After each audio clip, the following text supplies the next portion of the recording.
Hi எல்லோருக்கும் வணக்கம். Big Boss season 8 Tamil அந்த வீடியோவில் நம்ம இன்றைக்கி ப்ரமோ 3 வந்து பார்த்திங்கன்னா ரிலீஸ் ஆகிருக்கு. அதை பற்றி நம்ம கண்டிப்பாக டிஸ்கஸ் பண்ண போகிறோம். ஸோ முத்துக்குமரன் அவர்கள் ரொம்ப வந்து பார்த்திங்கன்னா வருத்தப்பட்டு பேசியது அப்படிங்கிறது மனதை வந்து கலங்கடித்தாலும், அவர் வந்து பார்த்திங்கன்னா இன்னும் ஒரு மாதம் நான் இங்கே இருக்க முடியாது, வெளியே போக போகிறேன் அப்படின்ற மாதிரி சொன்னது நிஜமாகவே ரொம்ப ஒரு ஹெக்டிக்காக இருக்குது. ஸோ அவரே வந்து புரிஞ்சுக்கிட்டாரு நம்ம பண்ணது வந்து மிகப்பெரிய ஒரு தவறு அப்படின்னு சொல்லிட்டு. ஸோ புரிந்தாலும் முத்துக்குமரன் அவர்கள் அதை ஏற்றுக்கொண்டு பிக் பாஸ் வந்து பார்த்திங்கன்னா என்ன முடிவு பண்ணியிருக்காரு அப்படிங்கிறது தான் இந்த வீடியோவில் நம்ம கண்டிப்பாக டிஸ்கஸ் பண்ணலாம். ஸோ வீடியோக்குள்ளே போகிறதுக்கு முன்னாடி சேனல் புதுசாக இருந்தீங்கன்னா கண்டிப்பாக சப்ஸ்கிரைப் பண்ணிக்கோங்க, வீடியோ மறக்காமல் ஒரு லைக் பண்ணிக்கோங்க. இப்போ நம்ம வீடியோக்குள்ளே போகலாம். ஸோ முத்துக்குமரன் அவர்களுடைய ப்ரொமோ தான் 2வது ப்ரொமோலேருந்து 3வது ப்ரொமோ வரைக்கும் செம்ம பீக்காக வந்து போயிடுச்சு அப்படிங்கிறது பார்க்க முடியுது. ஸோ எதனால் அப்படின்னு சொல்லி பார்த்தீங்கன்னா, ஒரு தவறு, அதுவும் சின்ன தவறு இல்லை, பெரிய தவறு அப்படிங்கிறத நம்ம ஏற்கனவே பதிவு பண்ணியிருக்கோம். இதை பற்றி நிறையா தான் பேசியிருக்கோம். ஸோ பவித்ரா அவர்கள் ஏதாவது கேட்டாங்களா அப்படிங்கிறது நமக்கு வந்து இன்னும் தகவல் வந்து வரல. பட் அது வந்துச்சுன்னா நான் அடுத்த வீடியோஸில் நான் வந்து கண்டிப்பாக பண்ணுறேன்.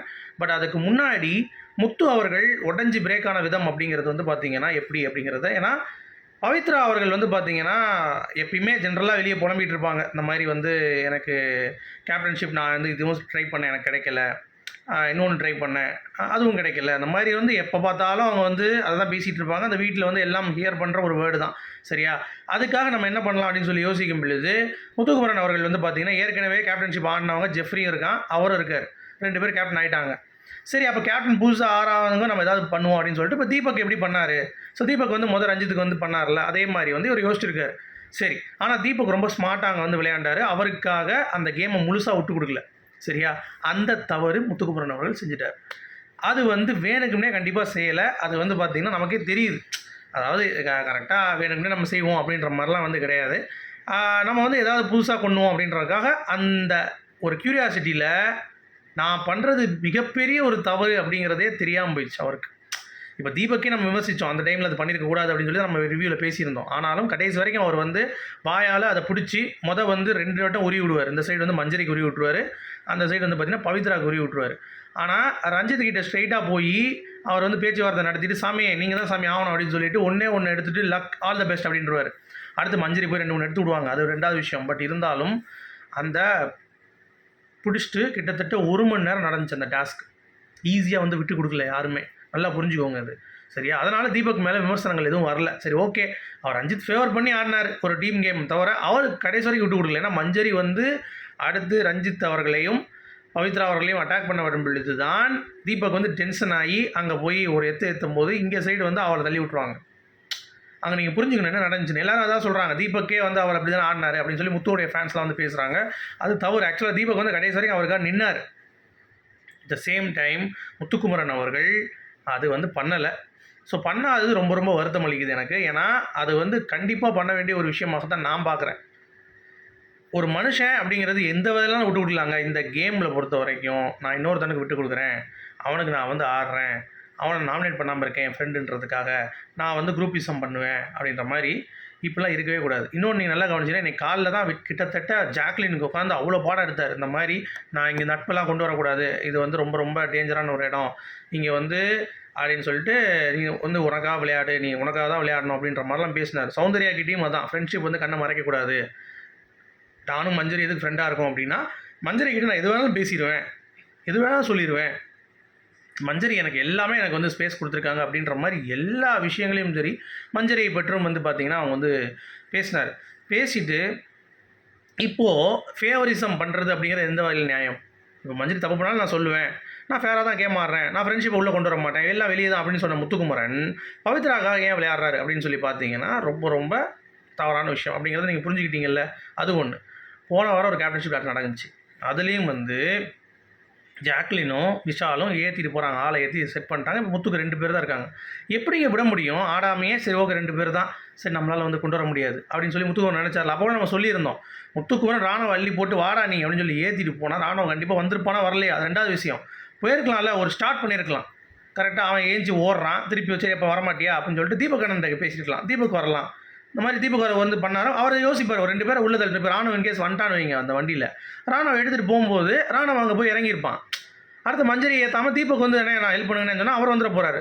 டக்குன்னு. ஸோ எதுவுமே நடக்காமல் எனக்கு வீட்டில் வந்து யாரும் இல்லைன்னு சொல்லிட்டு ஓரமாக போய் அந்த ட்ராலி கூட தள்ளாமல் போய் உட்காந்து கை தட்டிட்டு இருந்தார் முத்துக்குமரன். அங்கேயே அவர் வந்து முதல் தோல்வி. நான் ஏற்கனவே சொல்லியிருந்தேன் அதை பின் பாயிண்ட் பண்ணி. அங்கே ஒரு தோல்வி.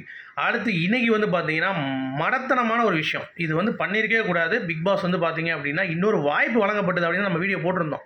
வழங்கப்பட்டிருக்கு.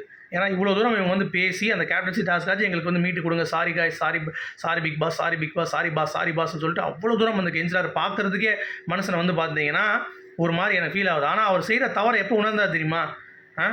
நான் வந்து இந்தமாரி இந்த குற்ற உணர்ச்சியோடு இந்த வீட்டில் 30 நாள் இருக்க முடியாது, என்னை இங்கே விட்டுருங்க அப்படின்னாரு பாருங்க. அங்கே தான் அவனுடைய முதல் தோல்வி முத்துக்குமரனுடைய.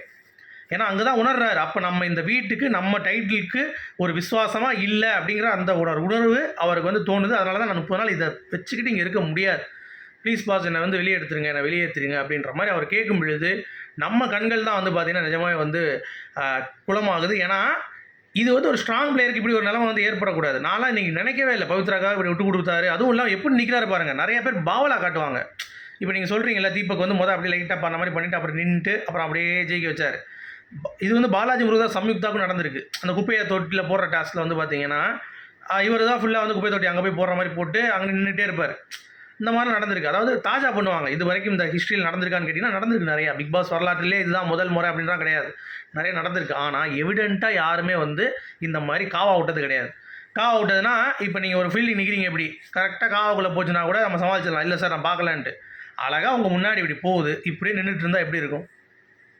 அது எப்படிலாம் வந்து பேசுகிறார் அப்படிங்கிறது தான் இந்த வீடியோவில் நம்ம வந்து பார்க்க போகிறோம். எனக்கு ரொம்ப ரொம்ப கஷ்டமாக இருக்குது முத்துக்குமரன் இப்படி பண்ணுறது அப்படிங்கிறது. ஏன்னா ஒரு ஸ்ட்ராங் பிளேயர், ஒரு இண்டிவிஜுவல் பிளேயர் அப்படிங்கிறத இவர் மனதில் கொள்ள வேண்டும். நிறைய பேர் கேட்குறீங்க இது ஒரு தவறா, நீங்கள் இதெல்லாம் வந்து அவருக்காக பண்ணாங்களா இங்கே பேசாதீங்க. அது வந்து சொம்பு தூக்கிட்டு வரீங்கன்னா இறக்கி வச்சுருங்க.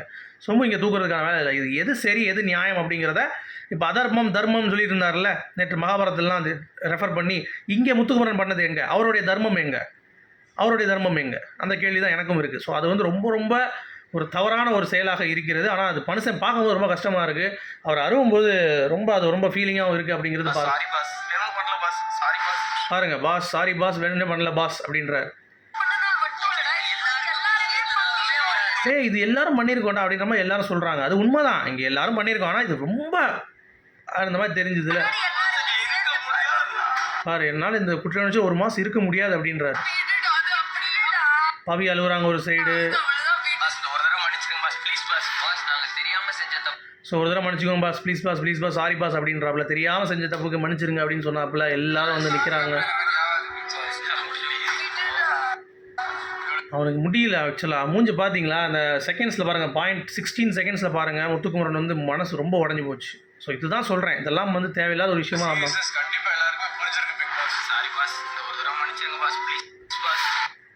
ஸோ இந்த ஒரு தடவை மன்னிச்சிருங்க பாஸ், ப்ளீஸ் பாஸ் அப்படின்ற மாதிரி ரொம்ப மனசு வந்து உடஞ்சி போய் கேட்குறாப்புல. அதனால தான் இன்னொரு வாய்ப்பு வந்து கண்டிப்பாக முத்துக்குமரனுக்கு வழங்கப்பட்டிருக்கு. உடஞ்சிட்டான், டோட்டலாக உடஞ்சிட்டான். பாவமாக இருக்குது. ஸோ உங்களுடைய கருத்துக்கள் சொல்லுங்கள். ஆனால் இது ரிப்பீட் பண்ண வேண்டாம், தவறு அப்படிங்கிறது தான். ஸோ பவித்ரா கூட ஏதாவது நடக்குதா டீலிங் அப்படிங்கிறதை பற்றி நம்ம அடுத்ததாக வீடியோஸ் வந்தால் கண்டிப்பாக பார்க்கலாம். உங்களுடைய கருத்துக்கள் சொல்லுங்கள். மீண்டும் சொல்லி குட் பை.